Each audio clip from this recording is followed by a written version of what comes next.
तीस वर्सां पिडेन कष्टतल्या मनशाक आपले पिडे संगी एक कांतोवणी आसली.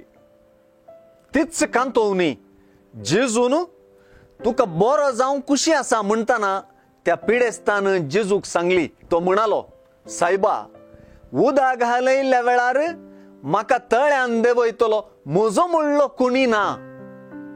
हांव देंवोंक वेताना आनी एकलो म्हज्या पयलो देंवता.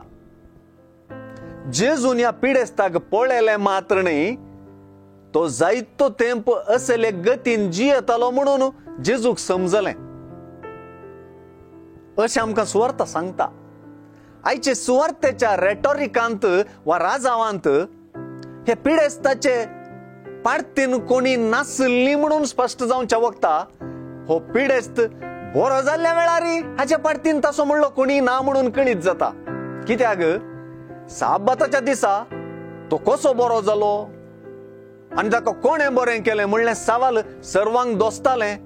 आनी हे दिशेन तांकां राग आयलो शिवाय तो बरो जाल्ल्या विशीं तांचे थंय कांय उमेद वा उल्हास दिसलो ना. पिडेस्ताक जेजू मात्र गुण करच्या मुखांत्र आनी पिडेस्त गुण जाले उपरांतय ताका देवाळांत मेळोवन पातकान पडन अशें ताका जागृतकाय सांगून म्हजो म्हणलो आसा म्हूण ताका बोगूंक दिलें. शेकी त्या बरो जाल्ल्या मनशान जुदेवा सरशीन वचून आपणाक बरो केल्लें जेजून म्हणून सांगच्यांत एक हेम्मे दिसून येता. पिडेंतलो बरो जाल्लो तो आपणा लागीं कोणी येना म्हणलो आतां आपुणूच जुदेवा लागीं गेल्लो तें एक डबल मिरेकल वा दोडतें आश्चर्य म्हणले परी दिसता. आनी एके वाटेन पळयल्यार पिडेस्त गुण जाताना थंयसर व्हड लोकांची केट आसली म्हणून सुवार्तेकार म्हणटा. ते केटींत त्या पिडेस्ताक तासो म्हणलो कोणी नातलो. हे केटीन ती जेजूक पिडेस्त दिसता आनी ताका गुण करता.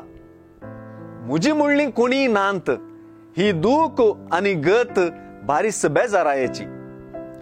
असल्या मनशाचे गती थंय बिरमोत पावून जेजून ताका पावचे निमाण्या जेवणार जेजून शिसांचे पाय धुल्ले वेळी विचारचे सवाल मोती घाडता. हांवें तुमकां कितें केलें तें तुमकां समजलें मू?